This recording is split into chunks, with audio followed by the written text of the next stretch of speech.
Saya ingin mengambil kesempatan ini untuk mengucapkan terima kasih atas pesan-pesan dukungan yang hangat untuk Catherine dan ayah saya, terutama dalam beberapa hari terakhir. Istana sedang terguncang di bawah beban ketidakpastian. Raja Charles telah dilarikan ke rumah sakit. Keadaannya digambarkan serius tetapi stabil. Di luar gerbang, bisikan-bisikan muncul seperti badai. Apa yang sebenarnya terjadi di balik tembok itu? Para wartawan berkumpul, kamera berkedip, dan seluruh bangsa menahan napas. Kemudian datang kabar mengejutkan, Pangeran William bersiap untuk membuat pernyataan segera. Apakah ini menandakan kemungkinan perubahan dalam garis suksesi? Seorang staf istana bergumam cemas, ini bukan hanya soal kesehatan raja, ini tentang masa depan monarki itu sendiri. Sebuah kerajaan yang panik. Pagi itu dimulai dengan kepanikan. Langit London pucat, tetapi kilatan dari ribuan kamera membuatnya tampak putih. Para wartawan saling bersahutan. Suara mereka gemetar saat mengulang headline yang sama. Raja Charles dilarikan ke rumah sakit. Kondisinya serius. Kerumunan berkumpul di depan gerbang tinggi Istana Buckingham. Banyak yang masih mengenakan piyama, memegang ponsel, salib, dan bendera kecil Union Jack. Beberapa menangis pelan, sementara yang lain menatap jendela istana, berharap ada seseorang yang muncul dan menenangkan ketakutan yang menyebar di udara. Helikopter berputar di atas kota, baling-balingnya memotong kabut. Para penjaga kerajaan di gerbang berdiri kaku, tetapi matanya tetap menampakkan kekhawatiran. Raja, inti dari monarki, telah dibawa dari rumahnya pada dini hari. Tidak ada yang tahu pasti apa yang terjadi. Seorang perawat dari St. Mary's berbisik bahwa raja ambruk. Dalam hitungan menit, semua stasiun berita menayangkan rekaman yang sama. Ambulans melaju di jalan-jalan London, dikawal mobil hitam dan sepeda motor polisi. Di dalam istana, ketegangan meningkat seperti badai. Telepon berdering tanpa henti. Suara langkah tergesa-gesa bergema di lantai marmer. Pelayan bergerak diam-diam, hanya berbisik ketika pintu tertutup. Ini lebih buruk daripada yang mereka katakan, gumam seorang staf kepada yang lain, wajahnya pucat. Di sudut ruangan, seorang sekretaris berbisik kata-kata yang membuat semua orang terhenti. Mereka sedang menyiapkan pernyataan. Di luar, dunia menunggu. Orang-orang dari seluruh penjuru kerajaan memenuhi jalanan. Para lelaki tua yang menyaksikan penobatan raja menghapus air mata mereka. Ibu-ibu memeluk anak-anak mereka berbisik, "Itu raja kita, sayang. Doakan dia." Udara dingin, tetapi penuh emosi. Setiap menit terasa lebih lama dari sebelumnya. Pembawa berita berbicara dengan suara pelan, nada mereka mantap namun serius. "Kami menunggu pernyataan resmi dari Pangeran William," kata seorang wartawan. Sumber dekat istana mengatakan kondisi raja masih tidak pasti. Frasa ini diulang di setiap saluran. Pernyataan resmi segera dikeluarkan. Kata-kata itu menyebar lebih cepat dari api. Di ruang dalam istana, Pangeran William mondar-mandir. Wajahnya pucat, matanya bengkak karena kurang tidur. Di sekelilingnya, para staf berbicara pelan, menunjukkan draft demi draft pernyataan yang telah disiapkan tim komunikasi kerajaan. "Tidak," katanya tegas, merobek salah satunya. "Ini bukan sekadar pesan, ini adalah janji kepada rakyat." Dia menatap keluar jendela, melihat kerumunan di bawah, suara mereka samar terdengar melalui kaca tebal. "Mereka berhak mendapatkan kebenaran," bisiknya. Sementara itu, Ratu Camilla tiba di rumah sakit, wajahnya tersembunyi di balik kacamata gelap. Kamera mengikuti setiap langkahnya, tetapi dia menolak berbicara. Gambar saat dia keluar dari mobil diputar berulang kali di televisi. "Dia tampak terguncang," kata seorang wartawan, namun belum ada yang mengonfirmasi apakah dia sudah melihat raja. Di istana, suasana terasa menunggu badai pecah. Suksesi, perwalian, darurat, transisi. Kata-kata itu mengambang dari satu bisikan ke bisikan lain, tidak pernah diucapkan lengkap. Pikiran kehilangan raja membuat hawa dingin menyebar di setiap lorong. Lukisan para raja terdahulu tampak menatap diam, seolah sejarah itu sendiri menyaksikan. William berhenti mondar-mandir dan menoleh ke asistennya. Ketika saatnya tiba, katanya pelan, aku akan berbicara sendiri, tanpa petugas pers, tanpa catatan. Bangsa ini akan mendengarnya dariku. Suaranya tenang, tetapi tangannya sedikit gemetar. Di luar, kerumunan mulai bersorak pelan. Tuhan, selamatkan raja. Itu sekaligus doa dan permohonan. Suara itu melayang melewati gerbang istana dan ke langit pagi yang kelabu. Wartawan menggenggam mikrofon lebih erat. Setiap kamera tetap tertuju ke balkon. Setiap hati menunggu kata berikutnya. Lalu pintu istana bergerak sedikit. Bayangan muncul di salah satu jendela tinggi. Dia datang! Seseorang terengah. Keheningan menyelimuti kerumunan seperti gelombang. Satu-satunya suara yang tersisa adalah detak jam istana. Setiap detik terasa berat, lambat, bergema. 5 menit berlalu, kemudian 10. Dunia menahan napas. Dan di balik tembok itu, Pangeran William menarik napas dalam-dalam. Mengetahui bahwa kata-kata yang akan diucapkannya akan mengubah segalanya. Beberapa jam sebelum ambruk, aula besar istana Buckingham tenang, namun tidak damai. Bulan pucat menyinari melalui jendela tinggi, menangkap tepi perak dokumen Raja Charles yang ia kerjakan larut malam.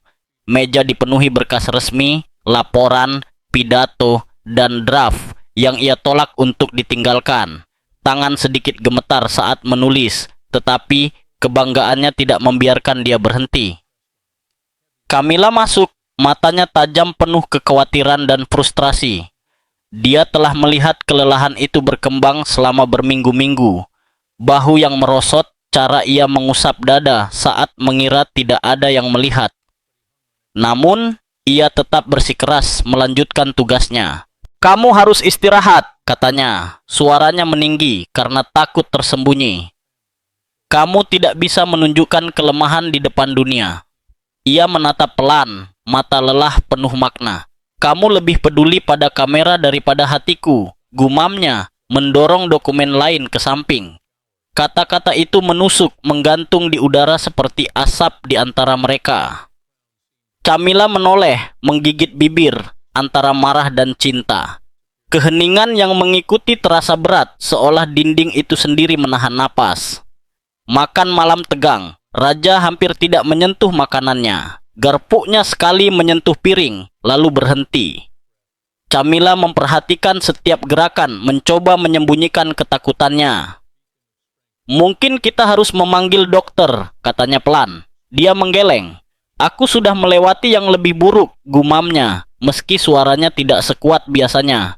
Kulitnya pucat di bawah cahaya emas lampu gantung. Larut malam itu, Charles berjalan melalui ruang kerjanya terakhir kali. Detak jam memenuhi ruangan sunyi, bergema seperti pengingat sesuatu yang tak terelakkan. Ia berhenti di jendela, menatap taman gelap. Aneh, bisiknya sendiri. Bagaimana seorang pria bisa melayani mahkota, namun merasa begitu kecil di bawah beratnya? Camilla sudah tidur, gelisah tetapi pura-pura terlelap. Saat ia terbangun oleh suara langkah tergesa-gesa di koridor, ia tahu sesuatu salah. Suara teredam berteriak, "Panggil dokter sekarang!" Dalam hitungan detik, istana dipenuhi aktivitas. Pelayan berlari, penjaga berbisik melalui radio, dan dokter kerajaan dipanggil dengan cepat. Charles ambruk di dekat mejanya, satu tangan masih menggenggam pena. Napasnya dangkal, denyutnya lemah. Dokter berlutut di sampingnya, berteriak minta oksigen, bantuan, dan ketenangan di tengah kekacauan. Wajah raja pucat, keringat menetes di dahinya. Camilla menembus kerumunan, gaun tidurnya menyapu lantai marmer. "Charles," tangisnya, "tetaplah bersamaku," kata dokter tenang tapi mendesak. "Jantungnya, kita harus segera memindahkannya." Tandu dipersiapkan. Tangan Camilla gemetar saat memegang tangan suaminya. "Kamu tidak akan meninggalkanku seperti ini," bisiknya, suaranya pecah. "Tidak malam ini." Beberapa menit kemudian konvoi siap. Gerbang istana terbuka pelan saat lampu darurat menyala di kegelapan. Raja dilarikan ke rumah sakit, tersembunyi dari pandangan publik, tetapi dunia di luar segera mengetahui. Di dalam mobil yang mengikuti, ponsel Camilla berdering tanpa henti. Staf, penasihat, sekretaris pribadi. Suaranya tegang saat berbicara ke telepon. "Kita tidak boleh membuat ini terlihat seperti krisis," katanya tegas. "Monarki harus terlihat kuat." Sementara itu, di Windsor, William menerima telepon yang membekukan hatinya. "Yang mulia jatuh sakit," kata seorang staf, suaranya gemetar. William menjatuhkan segala sesuatu, mantel, ponsel, ketenangannya. "Aku datang," jawabnya. Perjalanan ke London terasa tak berujung. Hujan deras memukul kaca depan, mengaburkan jalan di depan. Pikirannya dipenuhi rasa takut, penyesalan, dan ketidakpercayaan. Di dalam istana, kekacauan menguasai di balik pintu tertutup. Pejabat bergegas mengatur pesan. Kantor pers menyiapkan pernyataan yang tak pernah dirilis. Penasihat berbisik tentang garis suksesi, meski tidak ada yang berani mengucapkan kata itu keras-keras. Di balik fasad kerajaan, kebenarannya jelas. Kondisi raja jauh lebih buruk daripada yang dibayangkan. Di koridor rumah sakit, Camilla duduk sendirian, kepala tertunduk dan tangan terlipat erat. Kata-kata yang ia ucapkan sebelumnya berulang di benaknya. "Kamu harus beristirahat." Ia berharap bisa berkata lebih banyak, atau mungkin sebaiknya tidak berkata apa-apa sama sekali. Setiap detik terasa membentang selamanya. Tiba-tiba terdengar langkah cepat. Akhirnya William datang. Napas tersengal dan wajah pucat. Ia berhenti saat melihat Camilla. Matanya mencari jawaban yang tak bisa diberikan. "Bagaimana kondisinya?" tanyanya. Camilla menggeleng pelan. "Mereka berusaha," bisiknya, "tapi kondisinya buruk." Pintu ruang gawat darurat terbuka dan tertutup kembali. Para dokter bergerak seperti bayangan di balik kaca. Mesin-mesin medis berdengung seirama dengan kehidupan yang rapuh. William menempelkan tangan pada dinding, mencoba menenangkan diri. "Dia pria terkuat yang pernah kutahu," ucapnya pelan, seakan-akan berharap itu menjadi kenyataan. Di luar gerbang, para wartawan mulai berkumpul. Kamera mereka menyala menembus kabut. Di dalam, waktu seakan berhenti. Sebuah kerajaan menunggu detak jantung satu orang. Malam yang panjang berlalu, kebenaran perlahan menjadi jelas. Ini bukan sekadar keadaan medis darurat. Ini adalah momen yang bisa mengguncang pondasi mahkota itu sendiri. Pria yang menanggung beban sebuah bangsa terbaring antara hidup dan mati. Sementara orang-orang di sekitarnya hanya bisa menyaksikan, berdoa, dan berharap kabar duka terburuk tidak benar-benar terjadi. Hujan masih turun ketika mobil William memasuki jalan masuk rumah sakit. Lampu jalan memantul di aspal basah, memancarkan cahaya pucat kesedan hitam. Di dalam, ia duduk tegang, menggenggam sandaran kursi begitu erat hingga buku jarinya memutih. Setiap detak jantungnya bergema seperti genderang di dada. Di luar, dunia terus berjalan tanpa menyadari apa yang terjadi, tetapi di dalam, waktu seakan berjalan lambat. Saat pintu terbuka, staf rumah sakit menyambutnya segera. Perawat dan dokter bergerak dengan sigap namun tenang, menuntunnya menyusuri koridor panjang yang terang. Mata William cepat bergerak ke kanan dan kiri, menyapu dinding steril, dengungan lembut mesin, dan aroma antiseptik. Rasa takut membebani dirinya seperti batu. Seorang dokter melangkah maju, menurunkan suara. "Kondisinya stabil," kata dokter itu. "Tapi beberapa hari ke depan akan menentukan segalanya." William mengangguk, hampir tidak mendengar kata-kata itu. Stabilitas itu terasa rapuh, seolah satu hembusan angin saja bisa meruntuhkannya. Ia berhenti di depan pintu kaca unit perawatan intensif, menatap ayahnya yang terbaring tak bergerak, Raja Charles, yang beberapa hari lalu penuh energi dan wibawa. Kini menjadi sosok diam dan rapuh. Mesin-mesin berdengung ritmis, menghitung waktu dalam irama kecil yang mendesak. Dada William terasa sesak, kenangan masa kecil menyeruak tanpa terkendali. Ia teringat pagi-pagi di Balmoral, tawa ibunya yang bergema, kesedihan diam Diana. Ia melihat wajah ayahnya, kadang tegas, kadang jauh, dan merasakan seluruh beban hal-hal yang tak terucap, kesalahan-kesalahan, pelajaran yang disadari terlalu terlambat. Setiap kenangan menekan dirinya, tajam seperti pecahan kaca. Rasa bersalah bercampur dengan kesedihan dan ia menelan ludah, berusaha tetap terkendali. Ponselnya bergetar di saku. Nama Catherine muncul di layar. Ia menjawab dengan tangan gemetar. "William, sayang."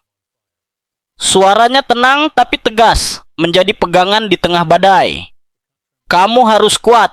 Dunia membutuhkanmu sekarang." Kata-katanya membungkus William seperti baju zirah. Ia menutup mata dan menarik napas dalam-dalam, menenangkan diri.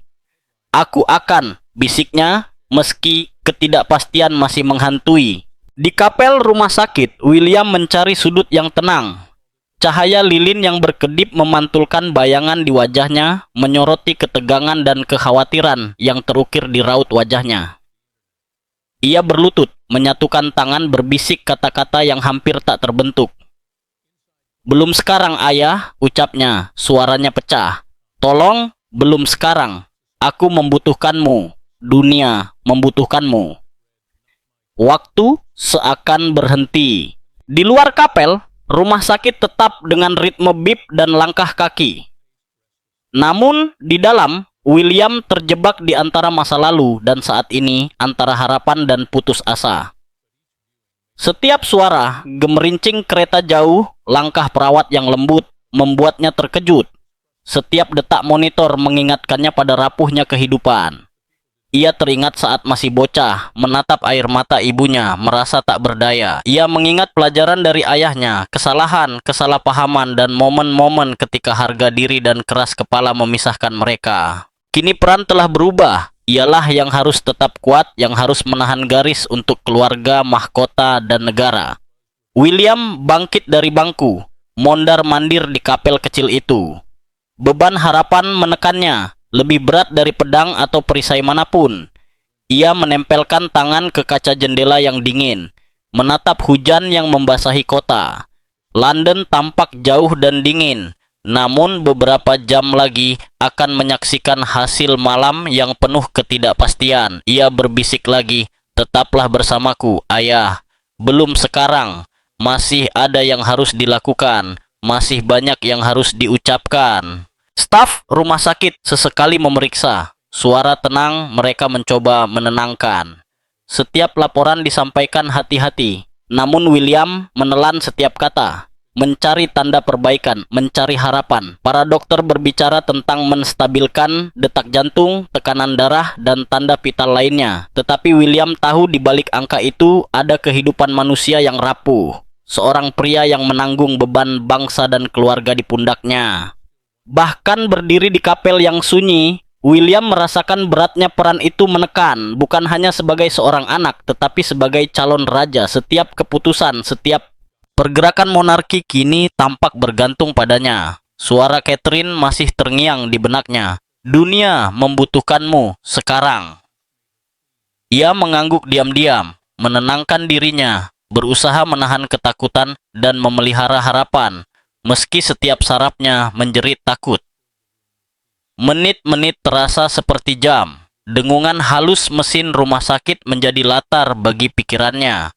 Ia memikirkan anak-anaknya, kelangsungan hidup, masa depan monarki. Beban mahkota terasa lebih berat dari sebelumnya. Namun ia memahami bahwa saat ini ia harus menanggungnya bukan dengan otoritas, tetapi dengan cinta, kesabaran, dan keberanian.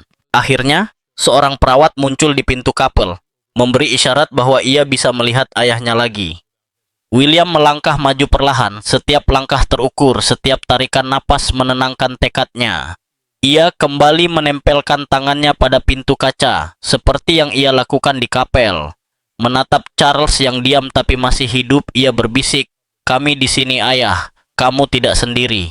Tetaplah bersama kami." Dalam momen hening itu, matahari seakan menjadi pelindung, udara menjadi perisai, dan sebuah keluarga menahan napas berharap nyawa yang rapuh itu bertahan sedikit lebih lama. Dunia luar akan segera menyaksikan dan menunggu, Tetapi di dalam, William bersumpah untuk tetap tegar, menjadi mercusuar kekuatan menjelang fajar. Konflik tersembunyi, ketegangan Camilla.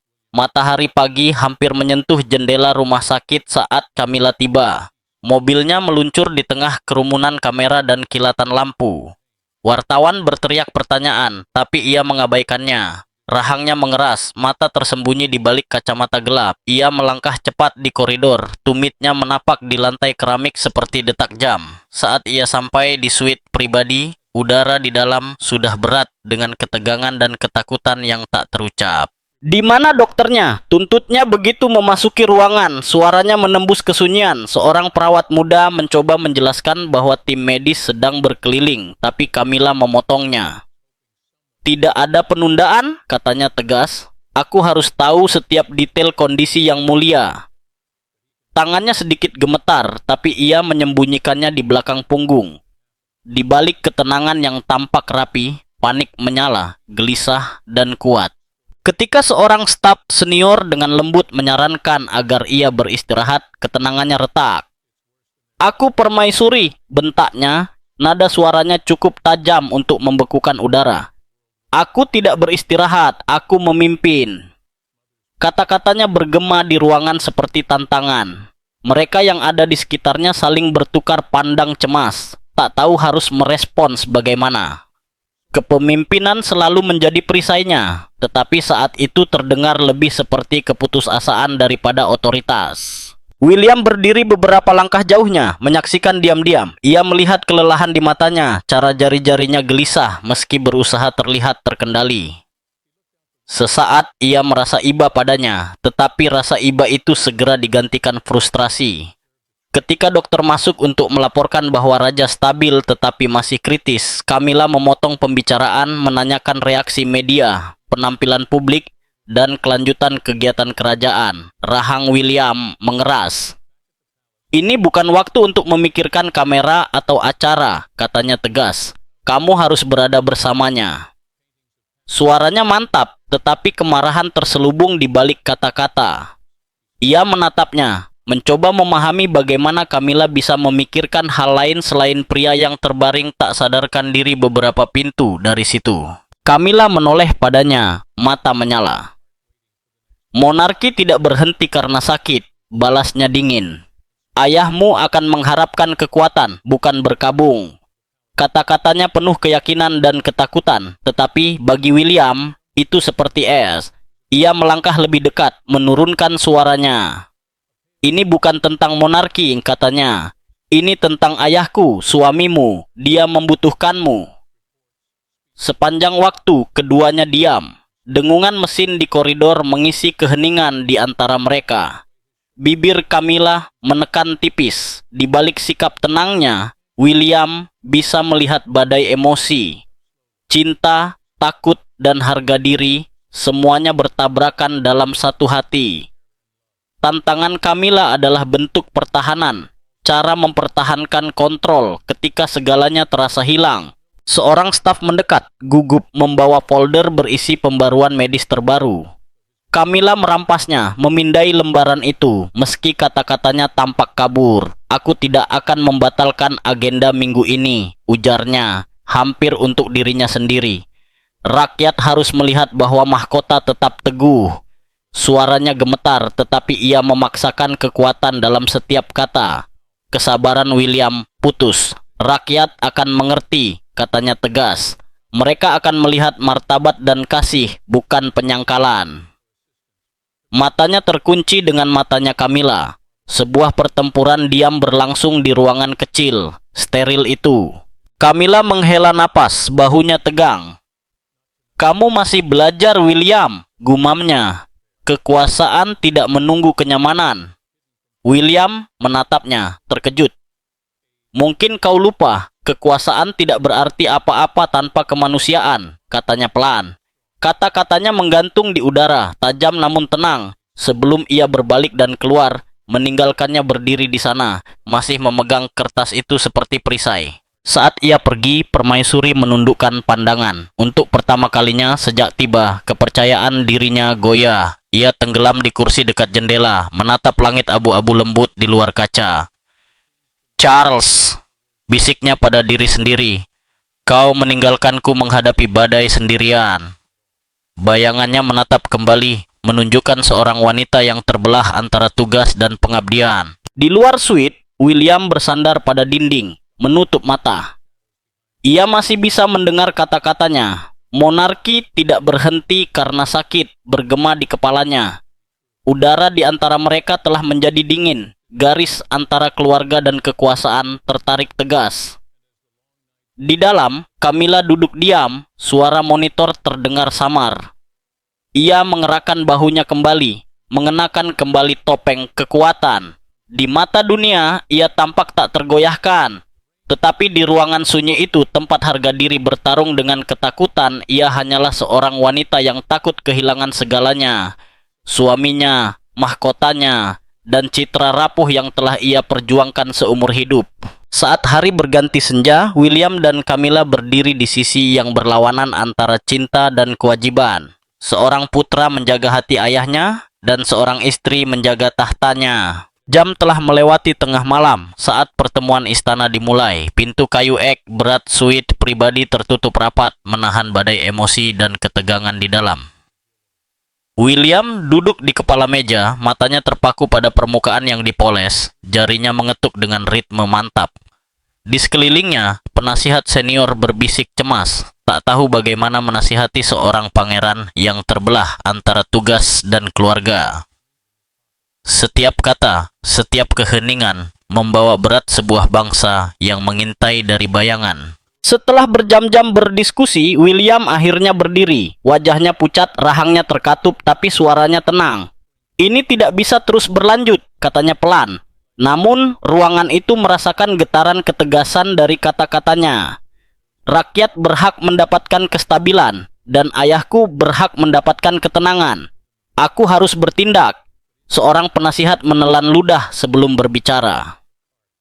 Yang mulia, langkah ini belum pernah diambil sebelumnya. Mata William mengeras. Maka saatnya sesuatu berubah. Bisikan-bisikan menyebar di lorong-lorong istana sebelum fajar. Pelayan saling bertukar pandang gelisah. Sekretaris membawa amplop tersegel ke kantor penyiaran. Salah satu dari mereka bergumam, dia akan mengubah segalanya. Pernyataan yang mereka tahu akan menggema ke seluruh dunia sebelum pagi berakhir. Saat fajar, kamera berita telah berkumpul di luar istana Buckingham. Wartawan menggenggam mikrofon dengan erat, udara dipenuhi ekspektasi. Sesuatu yang bersejarah akan terjadi, bisik seorang reporter di televisi langsung. Saat lambang kerajaan muncul di layar, seluruh bangsa terdiam. Setiap televisi, setiap ponsel, setiap radio tertuju pada satu pria, calon raja. William muncul di layar, mengenakan jas gelap, ekspresinya serius, namun tak tergoyahkan, matanya memperlihatkan. Malam-malam tanpa tidur dan rasa sakit yang tak terucap membayang di benaknya. Ia berhenti sejenak sebelum berbicara, suaranya mantap, hampir seperti seorang raja. Sebagai Pangeran Wales, ia memulai. Saya telah memutuskan untuk sementara membebaskan Yang Mulia, Permaisuri Ratu, dari tugas-tugas kerajaannya, agar ia dapat mendedikasikan seluruh perhatian pada pemulihan Yang Mulia, Raja. Sepasang detik terdiam, hening yang terasa terlalu berat untuk dihela napas. Kemudian dunia terengah, para wartawan berteriak kacau, saling tumpang tindih, suara mereka bertabrakan dalam ketidakpercayaan. Apakah ia baru saja mencopot tugas Permaisuri Ratu? Apakah ini pertarungan kekuasaan di dalam istana? Apa arti ini bagi monarki? Di rumah sakit, kekacauan terjadi lebih cepat daripada yang bisa dikendalikan staf. Camilla menonton siaran dari ruang pribadi, dikelilingi oleh staf pendukung. Saat kata-kata William memenuhi layar, wajahnya membeku kaget, lalu muncul amarah. Dia tidak berhak, teriaknya, suaranya bergetar karena marah. Aku tidak setuju. Kertas-kertas berserakan dari tangannya saat ia berdiri, gemetar karena marah dan tersinggung.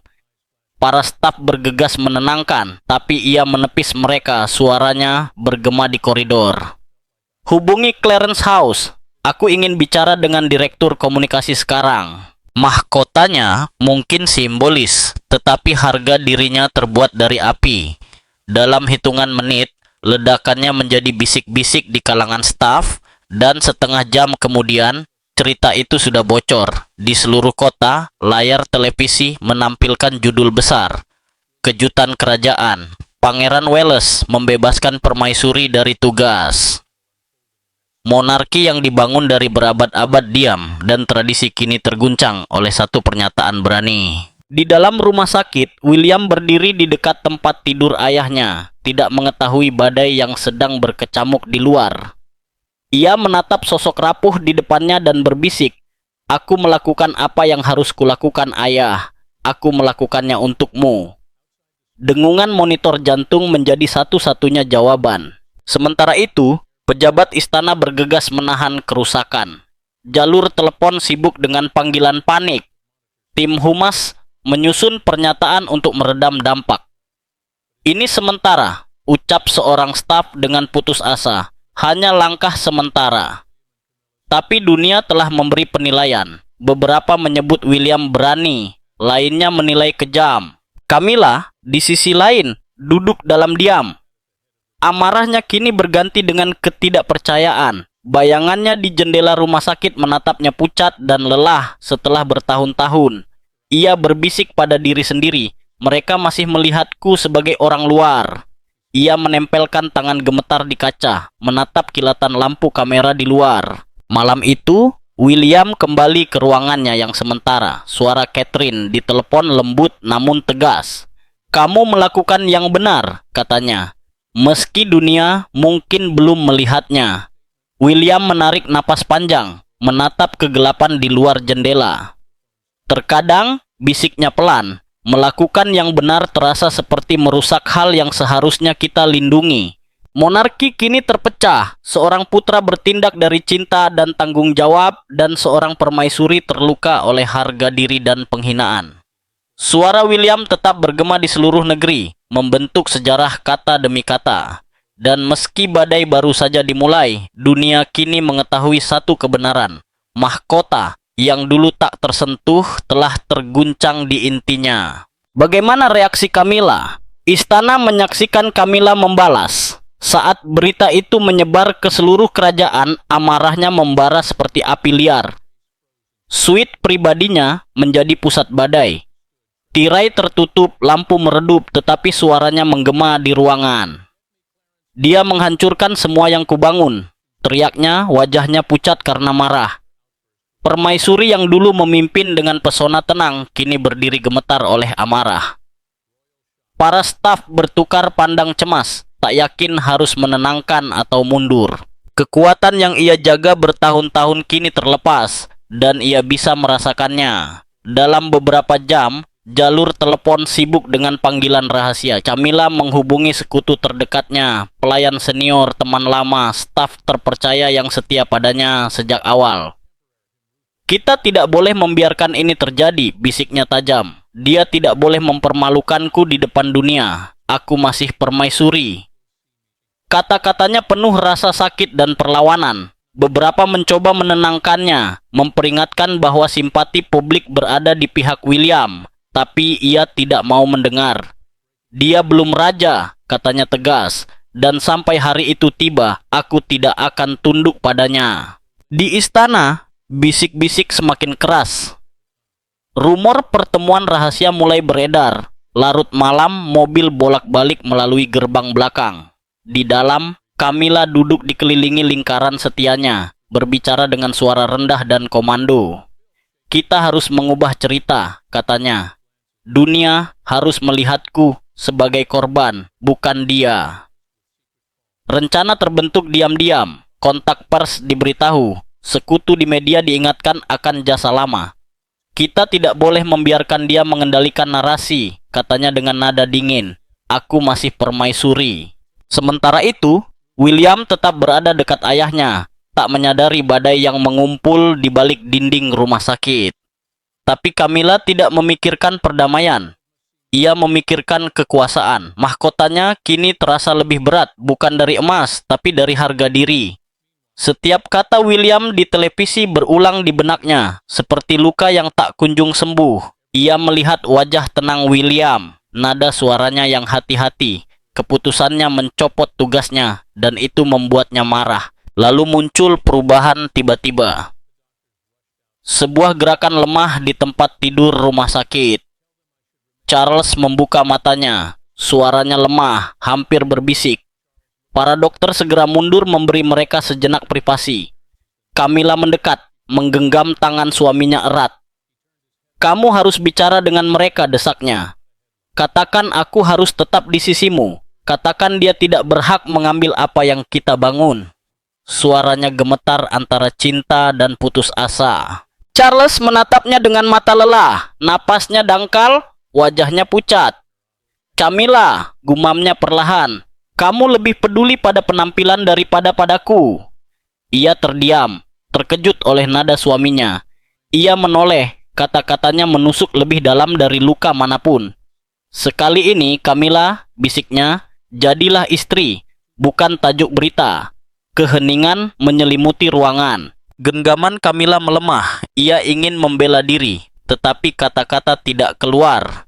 Pria yang ia perjuangkan dan korbankan kini menatapnya dengan kecewa.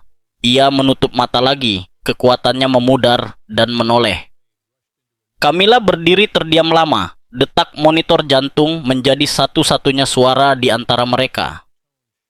Perlahan, ia melangkah mundur, wajahnya mengeras. Air mata muncul, tetapi harga diri tak membiarkannya jatuh. Ia keluar dari ruangan, tumitnya menggema di koridor rumah sakit yang dingin. Menjelang malam, istana kembali menjadi medan bisik-bisik. Camilla mundur ke kediaman pribadinya, tempat staf menunggu perintah baru. "Siapkan pernyataan," katanya tegas.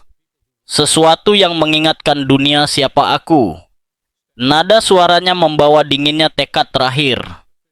Di luar, kamera tetap berkedip. Judul berita menulis tentang istana yang terpecah. Seorang putra membela ayahnya, seorang ratu berjuang mempertahankan mahkotanya. Kerajaan merasakan retakan yang semakin dalam. Di balik dinding megah istana Buckingham, dua kekuatan kini terkunci dalam perang diam. Satu dipimpin oleh cinta dan kewajiban, satu lagi oleh harga diri dan insting bertahan hidup. Malam menyelimuti London. Camilla duduk sendiri, menatap bayangannya di cermin. Mahkotanya bersinar lembut dalam cahaya redup, tetapi matanya menceritakan kisah lain. Seorang wanita yang bukan kehilangan tahtanya, tapi sesuatu yang jauh lebih berharga. Jejak terakhir dari pria yang dulu ia sebut rumah. Apakah raja sudah menjadi orang tua renta?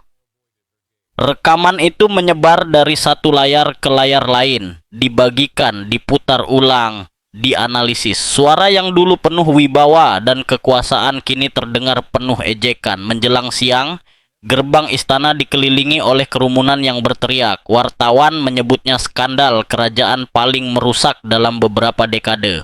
Para komentator menyatakan ketidakpercayaan mereka. "Sungguh mengejutkan," kata seorang komentator saat siaran langsung.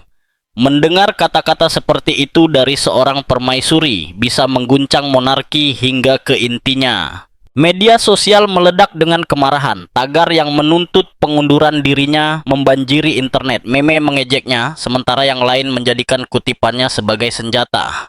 Rakyat yang dulu mengaguminya kini menilai ia sombong, kejam, tidak layak atas gelarnya. Di Clarence House, kekacauan merajalela. Staf berbisik di sudut-sudut ruangan, telepon berdering tanpa henti, dan pejabat bergegas memverifikasi keaslian video tersebut. Beberapa mengatakan itu diedit, yang lain menegaskan itu asli. Namun kebenaran kini tak lagi penting, kerusakan sudah tertanam, istana tidak mengeluarkan komentar. Diam yang dulu menjadi tanda martabat kini terdengar seperti rasa bersalah. Di luar properti kerajaan, para pengunjuk rasa berkumpul dengan jumlah yang terus bertambah. Mereka mengibarkan tanda bertuliskan, "Bukan ratuku," dan "Hormati raja." Suara mereka bersatu menjadi paduan kemarahan yang bergema di jalan-jalan London. Bangsa yang dulu melihat Camilla sebagai sosok yang menenangkan monarki yang terluka, kini melihatnya sebagai orang yang merobeknya. Di suite pribadinya, Camilla berjalan mondar-mandir gelisah. Rambutnya kusut, matanya merah akibat malam tanpa tidur. Ia memutar video itu di ponselnya, berulang-ulang berbisik, "Bukan itu maksudku." Tapi setiap kali menontonnya, mimpi buruk itu terasa semakin nyata. Para penasihat mendesaknya untuk mengeluarkan pernyataan demi meredam badai. Akhirnya ia berdiri di depan kamera, tangan sedikit gemetar. Video itu ia memulai, suaranya bergetar, diambil di luar konteks. "Aku frustrasi dan berbicara secara pribadi. Aku tak akan pernah berbicara buruk tentang Yang Mulia." Namun permintaan maafnya gagal diterima. Rakyat tidak mempercayainya. Para komentator menyebutnya tidak tulus, upaya putus asa menyelamatkan posisinya. Kata-katanya, yang dulu anggun dan berwibawa, kini terdengar kosong. Kerumunan di luar istana semakin keras. Spanduk berkibar melalui kabut. "Turun, Kamila, dan martabat untuk mahkota." Kesabaran kerajaan telah habis. Di dalam istana, pintu-pintu mulai menutup. Para staf senior yang dulu tunduk pada kehadirannya kini menghindari tatapannya. Pelayan yang memuji pengaruhnya perlahan mengalihkan loyalitas kepada William. Pertemuan berlangsung tanpa kehadirannya. Memo tiba tanpa namanya. Setiap langkah yang ia ambil bergema di lorong kosong yang dulu dipenuhi staf. William, sadar akan badai itu, tetap tenang. Saat wartawan memintanya berkomentar, ia berkata sederhana, "Prioritasku adalah pemulihan raja." Di balik nada tenang itu tersimpan campuran kesedihan dan keteguhan. Ia tidak pernah ingin mempermalukan Kamila, hanya melindungi ayahnya dan monarki. Tapi kini situasi telah keluar dari kendali. Di rumah sakit, Charles duduk di dekat jendela, tampak pucat dan diam. Ia telah melihat tajuk berita, membaca kata-kata itu, dan merasakan sakit mendalam di dadanya. Bukan karena penyakit, melainkan kekecewaan. Saat para staf menanyakan apakah ia ingin membuat pernyataan, ia menggeleng. "Tidak," gumamnya pelan. "Biarkan diam berbicara." Diam itu terasa lebih berat daripada penilaian apapun. Bagi Kamila, isolasi itu tak tertahankan. Teman-teman berhenti menelepon. Bahkan staf paling setia tampak menjauh. Ia makan sendirian, sedikit berbicara, dan berjam-jam menatap langit abu-abu London dari jendela. Bayangannya di kaca tidak lagi tampak seperti seorang ratu, melainkan seorang wanita yang terpojok oleh ambisinya sendiri. Larut malam, ia berjalan ke meja rias, menatap cermin. Wajah yang dulu penuh percaya diri kini kurus dan pucat. Mahkota di atas bantal beludru di sampingnya bersinar redup dalam cahaya lampu, seakan mengejeknya, simbol dari semua yang telah ia capai dan akan hilang. Ia menyentuh tepi mahkota itu perlahan dan berbisik, "Semua demi ini." Air mata muncul, tetapi ia segera menghapusnya. Harga diri masih menyala, meski dunia berbalik menentangnya. Di dalam hatinya, ia berharap Charles akan berbicara untuknya, mengingat ikatan mereka, tahun-tahun mereka bersama. Tapi tidak ada kata yang muncul. Diamnya menjadi hukuman terakhirnya. Beberapa hari berikutnya, surat kabar menayangkan foto demi foto. Kamila keluar dari mobilnya, kepala menunduk. William mengunjungi ayahnya, wajahnya serius. Kerumunan menyuarakan yel-yel di gerbang istana. Monarki berada di atas tanah yang goyah. Beberapa mengatakan ini akan menjadi akhir masa pemerintahannya sebagai permaisuri. Lainnya berbisik bahwa mahkota itu sendiri mungkin tak akan pernah pulih. Namun di tengah kekacauan ada satu kebenaran. Monarki bertahan karena selalu bertahan. Tetapi bagi Kamila, harga dari kesombongan terlalu mahal. Ia berjuang untuk diterima, dihormati, dicintai publik. Kini, yang tersisa hanyalah kesunyian dan refleksi. Saat lampu padam di kamar malam itu, mantan permaisuri duduk sendirian, tangan terlipat di pangkuan. Di luar, kota penuh gosip dan kemarahan, tapi di dalam hanya terdengar napasnya sendiri dan gema kejatuhannya. Dalam kesunyian yang dingin, ia akhirnya memahami apa yang telah hilang. Bukan hanya citra publik atau kekuasaan kerajaan, tetapi kepercayaan sebuah bangsa, keyakinan seorang suami, dan keanggunan rapuh yang dulu membuatnya ratu di mata dunia, sebuah kerajaan yang telah dipulihkan. Di tengah kekacauan kerajaan, Catherine melangkah maju dengan ketenangan. Ia tidak datang dengan rombongan atau kilatan kamera. Ia datang sendiri, berjalan pelan melalui koridor rumah sakit hingga mencapai sisi ranjang Raja Charles. Di sana, ia berlutut dan berbisik doa sederhana. Kehadirannya yang tenang mengisi ruangan dengan kedamaian. Dokter dan staf berdiri terdiam, merasakan momen langka itu. Bagi dunia luar, ia lebih dari seorang putri. Ia adalah hati yang menjaga kerajaan tetap utuh. Saat media menangkap momen ia meninggalkan rumah sakit, air mata di matanya, tetapi langkah penuh martabat, judul berita segera menyusul. Putri yang menyembuhkan mahkota. Publik lelah oleh kemarahan dan skandal, kembali menemukan harapan dalam dirinya. Para pengamat kerajaan menyebutnya sosok kekuatan yang tenang. Dan di seluruh negeri, kebaikannya menjadi cahaya di masa gelap. Di rumah, William duduk diam. Beban keputusannya terasa berat di pundaknya. Catherine mendekat dengan lembut, meletakkan tangan di lengannya. "Biarkan kebaikan memimpinmu," kata-katanya pelan. Kata-kata itu tetap menemaninya, membimbing setiap langkahnya. Sementara, istana dipenuhi ketidakpastian, keduanya tetap tenang di pusatnya. Bersama, mereka memilih kasih atas kesombongan, persatuan atas dendam. Saat pemulihan Charles berlanjut, seseorang harus mengisi peran Camilla. Catherine menerima tanpa ragu. Ia menjalankan tugas, menghibur keluarga, dan mengunjungi orang sakit. Bukan untuk pengakuan, tetapi demi tanggung jawab. Kerumunan bersorak dimanapun ia pergi. Dan kehangatannya mulai menyembuhkan luka yang lebih dalam daripada yang disadari orang. Surat kabar membandingkannya dengan Diana, menulis seperti ibu, seperti menantu, warisan kasih sayang yang lahir kembali. Di seluruh dunia, orang membicarakan penebusan kerajaan itu. Minggu-minggu kemudian, raja pulih, meski tetap menjauh dari pandangan publik. Monarki bagaimanapun menunjukkan retakan yang terlihat. Rumor pengunduran diri beredar di lorong-lorong istana. Namun, popularitas William justru meningkat. Publik melihatnya sebagai pria yang tegas, seorang pangeran yang memilih kehormatan daripada kenyamanan. Sementara itu, Camilla menyendiri, mengaku membutuhkan refleksi pribadi. Di balik pintu tertutup, amarahnya membara. "Dia menjadikan mahkotaku sebagai kutukan," katanya dengan pahit kepada seorang kepercayaan. William menolak menanggapi. Ia memilih bekerja membangun kembali apa yang rusak, menghadiri rapat, menenangkan pers, dan memulihkan kepercayaan terhadap keluarga kerajaan. Catherine tetap di sisinya, teguh dan anggun, kekuatan tenang di balik kepemimpinannya. Suatu malam, Charles memanggil putranya. Lemah tapi sadar, ia menatap William dengan mata lelah. "Kau melakukan apa yang tak bisa kulakukan," ucapnya pelan. "Kau melindungi mahkota." William menundukkan kepala, terlalu tersentuh untuk berbicara.